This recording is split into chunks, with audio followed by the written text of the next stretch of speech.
रात के 10:05। प्रयागराज का एक अस्पताल, कैमरों की फ्लैश, पुलिस की कड़ी सुरक्षा और बीच में दो चेहरे। एक वो जिसका नाम सुनकर शहर कांपता था, अतीक अहमद, और दूसरा उसका भाई। लेकिन किसी ने नहीं सोचा था कि अगले कुछ सेकंड में इतिहास बदलने वाला है। साल 1970 का दशक, पुराना इलाहाबाद, आज का प्रयागराज। एक साधारण परिवार। पिता एक तांगा चलाते थे और उनका बेटा अतीक, ना पढ़ाई में मन, ना किसी नियम में विश्वास। उसे चाहिए था पावर और पैसा, जल्दी। छोटी चोरी से शुरुआत हुई, रेलवे यार्ड से सामान उठाना, लेकिन धीरे धीरे डर उसका सबसे बड़ा हथियार बन गया। लोग उसे पैसे देने लगे क्योंकि वो मना करने का मतलब जानते थे। डर का साम्राज्य। 80 का दशक आते आते अतीक सिर्फ एक गुंडा नहीं रहा, वो बन चुका था इलाके का नाम। अपहरण, वसूली और खुलेआम हिंसा उसकी पहचान बन गई। अतीक ने समझ लिया था, अगर हमेशा बचना है तो सिस्टम के अंदर घुसना होगा। और फिर 1989 वो चुनाव लड़ता है और जीत जाता है।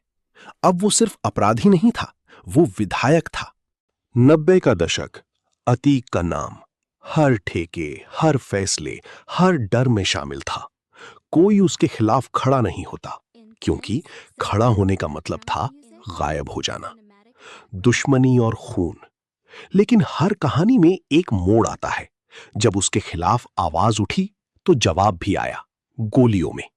एक के बाद एक घटनाएं। शहर में डर और गहरा हो गया।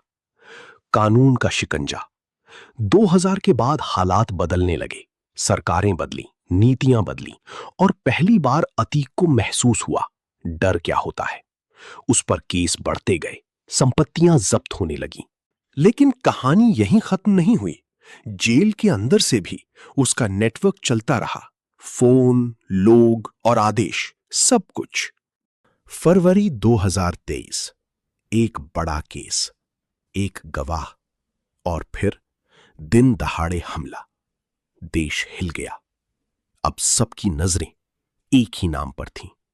सरकार सख्त हुई, एजेंसियां एक्टिव हुईं, उसका नेटवर्क टूटने लगा। करीबी लोग एक एक करके खत्म या गिरफ्तार होने लगे।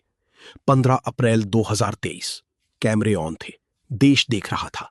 अतीक कुछ बोल रहा था, और तभी धड़ाम धड़ाम, कुछ सेकंड और सब खत्म।